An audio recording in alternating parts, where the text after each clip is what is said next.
yeah, it was, the wind came in and blew it around. So, greetings, beer industry people from around the world. Welcome to the BeerNet bi-weekly video update. This is Harry Schuhmacher reporting for the week ending October 29th, 27th, right? Let's see, what do we report on? We started out this week with, this was a great article, Can Distributors Handle Wine and Spirits? We interviewed Bill Goldring of Republic Beverage. He also owns Crescent Crown Distributing in New Orleans and Arizona. So he's got a lot of experience on both sides. He made the contention that beer distributors are not really very good or really capable of distributing wine and spirits, mainly because the beer, low margin beer, takes up all the room in the truck. So the truck can't travel really more than 50 or 60 miles and remain profitable. Now, this created, we got a lot of feedback from this. A lot of people agreed, but also a lot of people did not agree. And the people who did not agree made the statement that, you can't have it both ways. If AB is just going to pick up Absolute and you're just throwing a couple of cases on the truck, it works. But if AB picks up a Fortune Brands and picks up a lot of brands, well then you can you just add more trucks and it works. A lot of the accounts are mostly the same. If they're not the same, then they're in the same what? They're in the same parking lot. Right? What else we talked about? Bud Select. Having problems. Well, I mean, let's face it, Bud Select needs a better reason for being. And so I guess what AB does, it sounds like to me what they've done is they did some research. They found out that the brand seems to resonate in the urban community. They've hired Jay-Z, the rapper.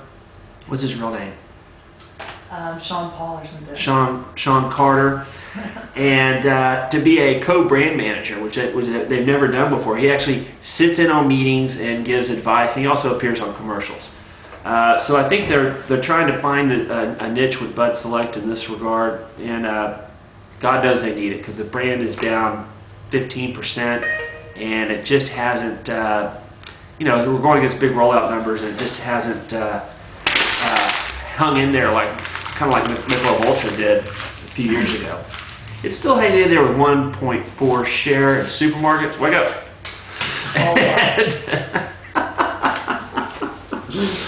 Sorry, I nailed it right in the head. It's dangerous to work in this office, but it's hanging in at 1.4 share. So not too bad, but still not great. 15% down. Are there too many high-end ad features? The answer to that is no. Let's move on. Not too many ad features. They're just getting less. Beer biz is getting less play, I think. They're getting pushed back to the back of the ad feature, for one thing. We're not featuring beers deep like we did, which is good. That's another thing. And grocery stores. I don't think ads resonate with young consumers like they did 10 to 15 years ago. Okay, what else we got? We talked about the Katrina effect. September, October last year, remember we had Katrina, we had Hurricane Rita as well. That is disrupting volumes, and we're getting a lot of volume shift. For instance, the city of Houston, which is the third largest beer market in the United States, completely shut down for 2 days in late October last year because of Hurricane Rita. So they're going against goose egg sales. Houston's going to be up in October. Let me just put that out there. So what's the Rocktober surprise? Rocktober, that's good. The Bocktober surprise, that's even better. Bocktober is that sales are still down. Nobody knows why. So we had a terrible September.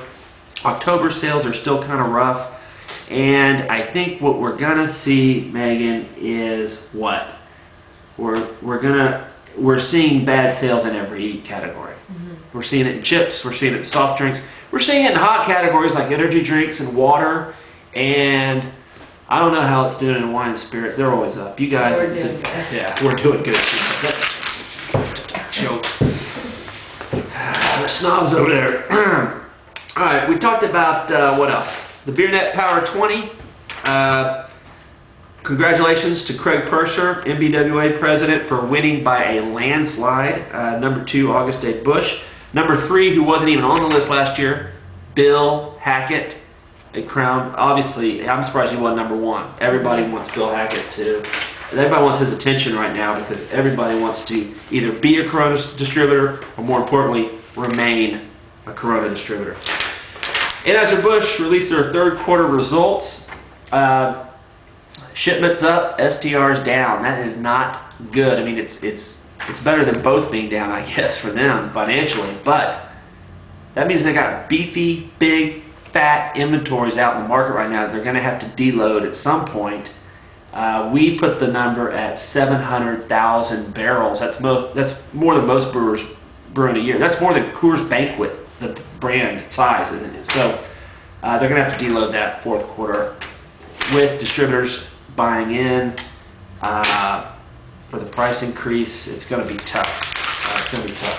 And I think it'll be easier in the first quarter, honestly, because why? Because Bud TV will be out for the Super Bowl, and while regardless of whether Bud TV is a success or not, it's going to generate a lot of buzz when it first comes out, and it'll probably drive some sales at retail for them. Now, what did Anheuser-Busch do? They said that they're partnering with an independent software firm, to independently verify age verification to get into Bud TV and all of their websites. I think that was a very smart move. For one thing, it shuts up the neo-prohibitionist type people, the CSPIs and the Marin Institutes of the world.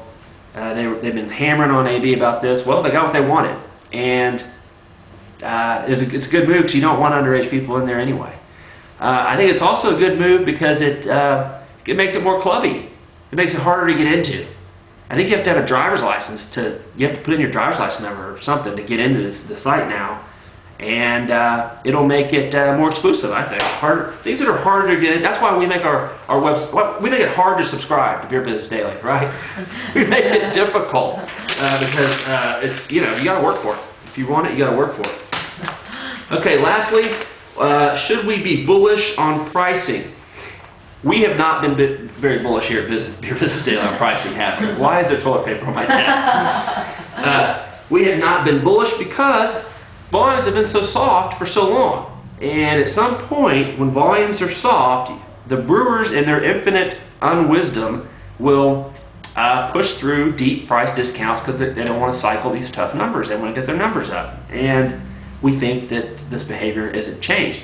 Anheuser-Busch said in their conference call, Randy Baker, he's very bullish on pricing. He thinks it's going to stick, and the reasons is because basically costs are up so much. Aluminum, glass, energy, even what goes into beer?